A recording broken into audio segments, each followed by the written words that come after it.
Réagir aux critiques n'est pas aisé, surtout si ces critiques font très mal.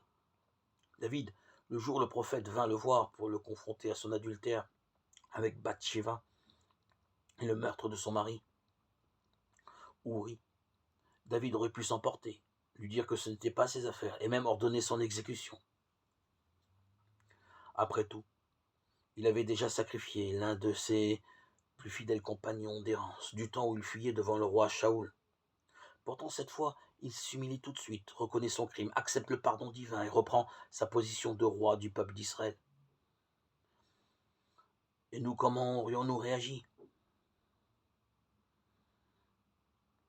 Si quelqu'un n'accepte pas nos conseils ou remet en question notre jugement, que lui disons-nous? Face aux critiques, la première chose essentielle est de les analyser pour savoir si elles sont constructives ou au contraire inutiles. Puis recherchons les motivations derrière ces critiques.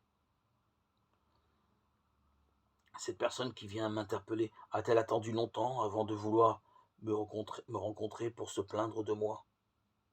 Cherche-t-elle à me déstabiliser ou au contraire à m'aider à progresser? A-t-elle quelque chose à gagner ou ses commentaires sont-ils désintéressés? Nathan avait tout à perdre et rien à gagner en allant voir David, mais sa démarche était motivée par l'appel de Dieu. David accepta les critiques de Nathan pour deux raisons. Il savait que Nathan était un prophète serviteur sur le modèle de Samuel, un homme de Dieu prêt à le soutenir à d'autres moments selon les directives divines. Il comprit aussi que Nathan avait les intérêts de David à cœur.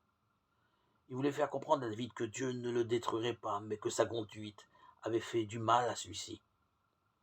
Il y aurait des conséquences certes dans la vie de David, mais les critiques bien fondées débouchent aussi sur une meilleure compréhension de la compassion divine par David.